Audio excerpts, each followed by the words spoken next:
Shri Jacob George, V എസിനെ പലപ്പോഴും V എസിന്റെ പോരാട്ടങ്ങളോട് ചേർത്ത് നിർത്താൻ പറ്റുന്നതാണ് അദ്ദേഹം ഭൂമാഫിയക്കെതിരെയും പരിസ്ഥിതി എതിരെ ഉള്ള ഭീഷണിക്കെതിരെയും ഒക്കെ അദ്ദേഹം നിലകൊണ്ട രീതി, അദ്ദേഹം പ്രവർത്തിച്ച രീതി.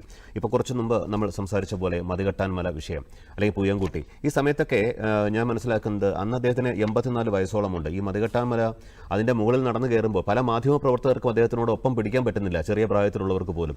പക്ഷേ അതിന് മുകളിൽ വലിഞ്ഞു കയറി പോകാനുള്ള ആ ഒരു നിശ്ചയദാർഢ്യം ഒരുപക്ഷെ അത് വി എസ് എന്നൊരു നേതാവിന് മാത്രമുള്ളതാണ്. ഞാൻ മനസ്സിലാക്കുന്നത് താങ്കൾ അതിന് സാക്ഷ്യം വഹിച്ചൊരു വ്യക്തി കൂടിയായിരുന്നു. ഞാൻ മതികെട്ടാൻ മലയിൽ പോയി, പക്ഷേ വി എസ് പോയ ദിവസമല്ല, അത് കഴിഞ്ഞിട്ട് കുറച്ച് ദിവസങ്ങൾക്ക് ശേഷം ഞാൻ പോയി. ഞങ്ങളുടെ ഫോട്ടോഗ്രാഫറും ഉണ്ടായിരുന്നു കൂടെ, ശങ്കർ.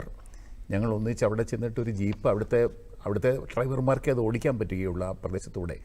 റോഡൊന്നുമില്ല. റോഡെന്ന് പറയുന്നിടത്ത് കുറേ വലിയ ഉരുളൻ കല്ലുകളാണ്.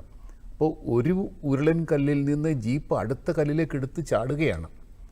അങ്ങനെ കയറാൻ പറ്റൂ. അപ്പോൾ ഞാൻ ഓർത്തു, ഈ 84-ാമത്തെ വയസ്സിൽ വി എസ് അച്യുതാനന്ദൻ ആ ജീപ്പിൽ ഇങ്ങനെ പിടിച്ചും കൊണ്ട് കുത്തിയിരുന്ന ആ കുഞ്ഞിനെ കുത്തനെയുള്ള കയറ്റമാണ്. ഉരുളൻ കല്ലുകൾക്ക് മേലെ കൂടെ ചാടി പോകുന്ന ജീപ്പിലിരുന്ന് ആ മനുഷ്യൻ യാത്ര ചെയ്തു. പ്രതിപക്ഷ നേതാവ്, ഞാൻ ആദ്യം പറഞ്ഞതുപോലെ, അത് ആ ജോലിയോടുള്ള തൻ്റെ ഉത്തരവാദിത്വത്തോടുള്ള നിശ്ചയദാർഢ്യം, അതാണിപ്പോൾ സജീവനും പുളിപ്പാറയും ഒക്കെ വിശദീകരിച്ചത്. അവരൊക്കെ നേരിട്ട് കണ്ട് രോമാഞ്ചം കൊണ്ടതാണ് അദ്ദേഹത്തിൻ്റെ ഈ ചൈതന്യം, ഈ പ്രവർത്തന രീതി. മതികെട്ടാൻ മലയ്ക്ക് വേറൊരു കൊച്ചു പിന്നാമ്പുറം കൂടിയുണ്ട്.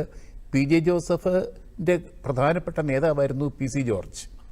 ജോർജാണ് വി എസിനെ ഈ മതികെട്ടാൻ മലയിലെ കുടിയേറ്റം, കയ്യേറ്റം, അതിനെയൊക്കെ എതിരായിട്ട് നിൽക്കാൻ പ്രേരിപ്പിച്ചത്. പക്ഷെ അത് പി ജെ ജോസഫിന് ഇഷ്ടപ്പെട്ടില്ല. അവർ തമ്മിലുള്ള സംഘർഷം തുടങ്ങുന്നത് അവിടെയാണ്. പിന്നീട് ജോർജിന് പി ജെ ജോസഫിനുമായിട്ടുള്ള കൂട്ടുകെട്ട് ഉപേക്ഷിക്കേണ്ടി വന്നു. ഞാൻ കണ്ട വി എസിൻ്റെ ഏറ്റവും വലിയ കരുത്ത് കണ്ടത് എം വി രാഘവൻ വിഷയത്തിലാണ്. എം വി രാഘവൻ്റെ ബദൽ രേഖ 84-ലാണ് അത് തുടങ്ങുന്നത്. 84-ൽ കേരളത്തിൻ്റെ ലോക്സഭാ തെരഞ്ഞെടുപ്പ്. തിരുവനന്തപുരത്ത് ഹിന്ദുമുന്നണി സ്ഥാനാർത്ഥി കേരളവർമ്മ രാജ വിജയിക്കുന്നു.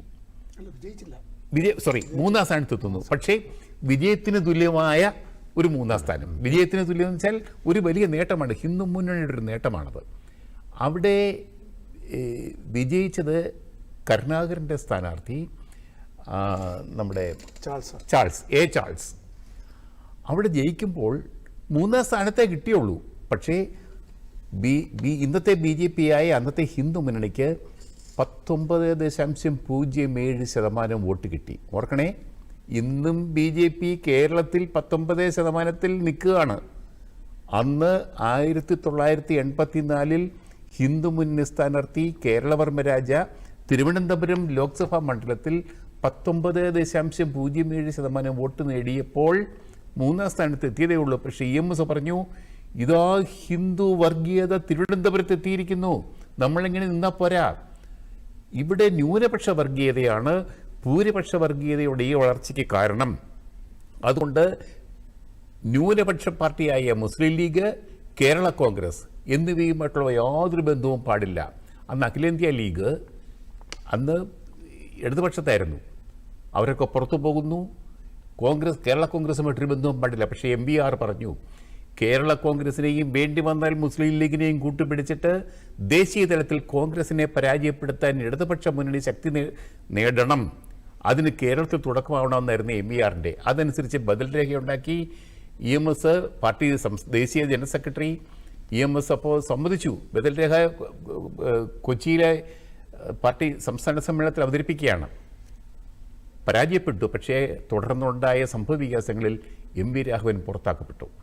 MV രാഘവനെതിരെ MV രാഘവൻ അന്ന് DYFI വിദ്യാർത്ഥി യുവജന സംഘടനകളുടെ ചുമതലയുള്ള നേതാവാണ്. യുവജന വിഭാഗങ്ങൾ മുഴുക്കിയും അദ്ദേഹത്തിൻ്റെ കൂടെയാണ്. പാർട്ടിക്ക് TK നായനാർ ഉൾപ്പെടെയുള്ളവർ MV രാഘവൻ്റെ കൂടെയാണ്. MV രാഘവനും കൂടി ഒപ്പിട്ടതാണ് ബദൽ രേഖ. എന്നിട്ടും MV രാഘവനല്ല, EK നായനാർ കൂടി ഉൾപ്പെട്ടതാണ് രേഖ. എന്നിട്ട് പോലും EMSും VS അച്യുതാനന്ദനും കൂടി കേരളം ഒട്ടാകെ ഒരു പ്രചാരണം നടത്തി MV രാഘവനെ പാർട്ടിക്ക് പുറത്താക്കി.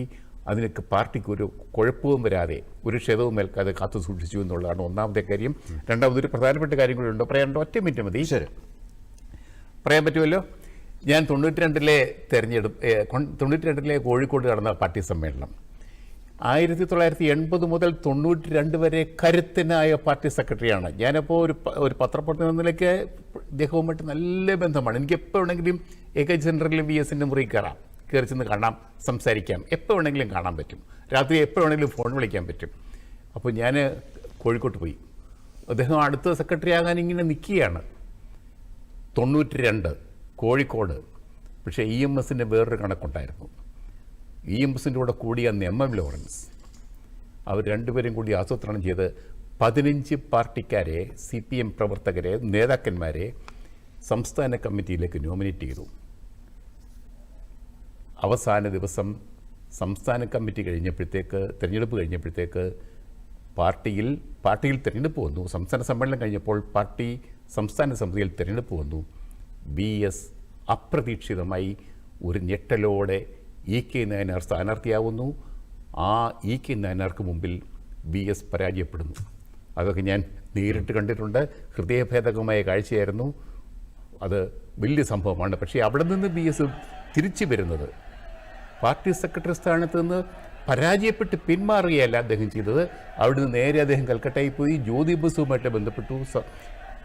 എന്നിട്ട് അദ്ദേഹം പ്രതിപക്ഷ നേതാവായി തിരിച്ചു വരുന്നു കേരളത്തിൽ. EK നായനാർ പ്രതിപക്ഷ നേതാവായിരുന്നു. EK നായനാർ പാർട്ടി സെക്രട്ടറി ആവുന്നു. അവിടെ നിന്നാണ് അദ്ദേഹം പിടിച്ച് കയറുന്നത്. പിന്നീട് പരാജയം, മാരാരിക്കുളത്തെ പരാജയം. എന്നിട്ട് പോലും ഓരോ പരാജയം വരുമ്പോഴും, ഓരോ തിരിച്ചടി വരുമ്പോഴും വീണ്ടും തിരിച്ചു വരാനുള്ള ശേഷി അദ്ദേഹത്തിനുണ്ടായിരുന്നു. അതാണ് അദ്ദേഹത്തിൻ്റെ ഏറ്റവും വലിയ കരുത്ത് എന്ന് ഞാൻ കാണുന്നു.